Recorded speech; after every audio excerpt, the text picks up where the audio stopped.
Hello, folks. Welcome back to my channel. This is the World of TV Shows, and today I have another episode review for you from Medium, and we'll be looking at the 16th episode of the first season called When Push Comes to Shove Part 1. And this happens to be the season finale, right, of the first season. Now, the episode originally aired on May 23rd, 2005 on NBC. It was directed by Aaron Lipstadt and written by Glenn Gordon Cairn and Chris Dinges. Now, in this episode, Allison is basically going to be working a lot of hours for the district attorney, and it's going to have some kind of consequences on her family life. And her family are going to be complaining that they don't get to spend enough time together. So it's going to put some strain on her marriage, on her obligations as a wife and as a mother. So it's going to be pretty kind of delicate, right? Especially since she will be working with the district attorney on a serial killer, right? That they're going to try to stop from killing, innocent victims, right? And this serial killer is pretty relevant to, is pretty, I guess you could say, is an important individual, is an important person within, as far as the show is concerned, an important bad person, so to speak, villain. Yes, I'm sorry about that. As he was in Texas before, and Captain Kenneth Push from the Texas Rangers is basically used to he worked on a similar case before, right, involving him or her, this killer, whoever they might be. And he basically is going to be coming to Phoenix, right? And he's going to try to help the district attorney by telling them about what he knows about this specific killer, who, I guess you could say, yes, there's something about them as well, as they have this specific Bible verse that they use, if I'm not mistaken, which is found in Isaiah. I'm not entirely sure which verse number, but yeah, they're basically, this is one of the things that they do, right? One of the features of this specific killer, right? Using this Bible verse, right? And you'll find out for yourselves what this refers to. If I don't want to spoil the episode or anything like that. But yeah, this is pretty much how it goes. And meanwhile, also, Kenneth Push has some heart condition, if I'm not mistaken, and he's about to have a pacemaker, right, put in him, installed, for lack of better terms. And Allison is basically decides to, since he's there in Phoenix, to have him meet the family. So they're having dinner together, and she introduces him to the other members of her family, right? So it looks pretty good, but yet at the same time, Allison has a dream at some point involving him, and near the end, he has to make some kind of a life-threatening decision, I guess you could say, a very important decision, life and death kind of situation. And I'll let you find out for yourselves as the episode kind of ends up with this big cliffhanger. And as you probably have guessed from the title, this is actually the first part of a second part, which is basically the first episode of the season 2, the season premiere, right? So it's basically, it offers some kind of a transition between the first and second season, like that, right? So I thought that this was pretty good. And also, since, God willing, I intend on moving to the second season, I thought that this would be an awesome way to transition as well for myself. But yeah, this is basically the last episode of the first season.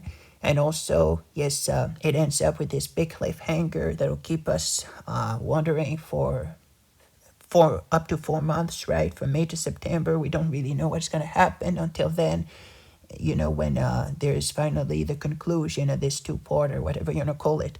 But I thought that this episode was awesome. I really enjoyed it. Really enjoyed When Push Comes to Shove Part 1, especially since one of the known, well, I guess you could say a character who was previously in the show in the first pilot episode is going to be coming back, who I really enjoy, especially in this episode. He's more fun to be with, with Allison. There's a more kind of light-hearted kind of feel to that as well. So perhaps we should move on to the actors. So we have the main ones, and we have Arliss Howard, who plays Captain Kenneth Bush, right?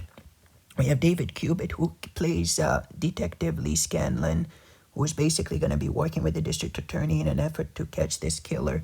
We have Phil Reeves, who plays a doctor, Kendall King, who plays DeVallo's assistant, Neil Matarazzo plays homicide detective, John O'Brien plays hotel clerk, Reggie Jordan plays salesman, Lynn Alicia Henderson plays nurse, Sada Pagan plays morning news anchor, Christopher Hoffman plays photographer, Randy Mulker plays ranger number 1, Kelly McNair plays a young woman, Sarah Otterback plays an abducted girl, right? So really enjoyed all of them, especially Arliss Howard and David Cubitt as the guest starring actors, right?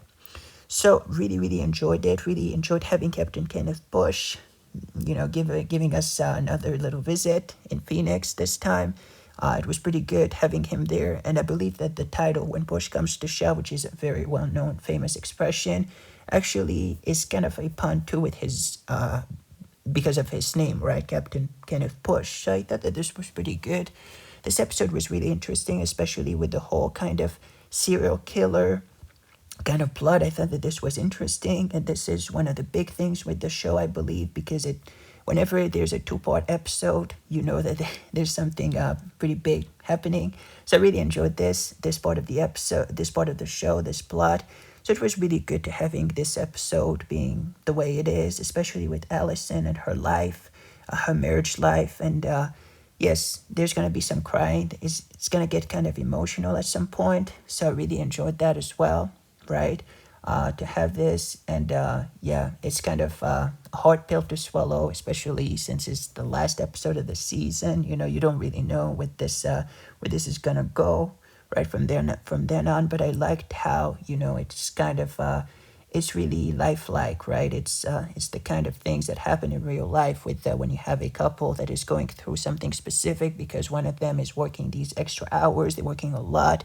It's difficult for the family to be together.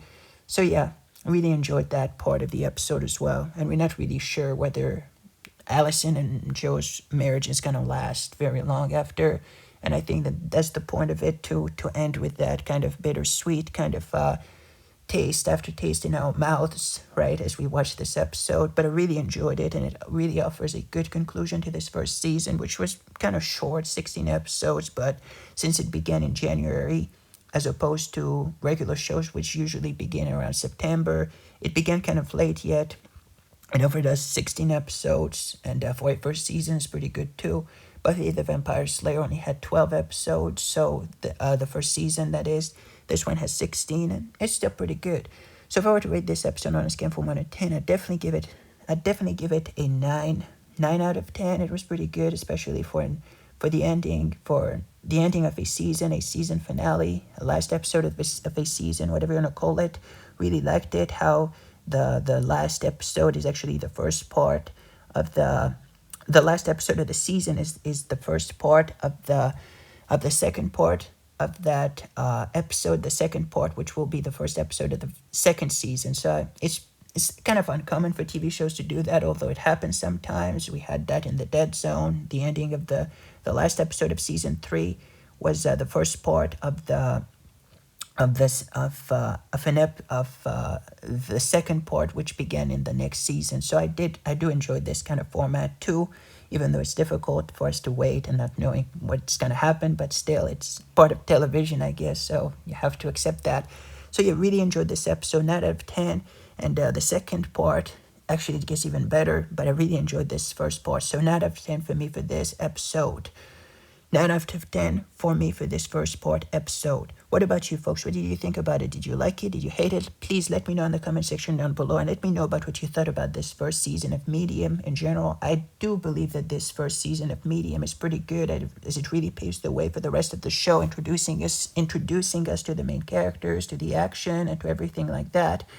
And yeah, as I didn't mention, but Orlis Howard is a pretty awesome actor, especially in this episode. Really liked what he did and everything, the way he plays, and the chemistry between the characters, between him and Allison is kind of like a father and daughter relationship. I really enjoyed that part of the show, and it gets even better as you go on. But yeah, really enjoyed that. So yeah, this was a freaking good season. A freaking good season. I really enjoyed it. So if I were to rate the whole season on a scale from 1 to 10, even though I don't really know if that would be fair, since I would have to take into consideration all the ratings I give to the episodes previously. Who cares about that? I just give it an 8 out of 10. Perhaps it's a very convincing beginning to any TV show, and it definitely hits the mark. It definitely flies well. It moves well. It sails smoothly, sorry. Really enjoyed it. It was a freaking good season. So 7 out of 10 for me. Did I say 7 or 8? 8 out of 10. 8 out of 10. Sorry about that. 8 out of 10 for me for this first season. Really enjoyed it up to the end, and that's pretty much it for me. So what did you think about this first season, and did you enjoy my reviews of them? I surely hope you did. I really enjoy it myself, and it's going to be awesome because the second season is going to be even better than this one, actually. But yeah, this is kind of the TV show thing, it just gets better as you go on. But 8 out of 10 for me for this first season. Really enjoyed it. What about you folks? What did you think about this first season? Let me know about anything you would like to let me know about concerning this TV show. Thank you for watching. And also, I didn't mention, but I believe that Patricia Arquette got an Emmy Awards in 2005 for Outstanding Lead Actress, if I'm not mistaken, and she so richly deserved it, in my opinion. All right, folks, thank you for watching. I'll see you in the next review. Goodbye, take care. This is the World of TV Show signing off.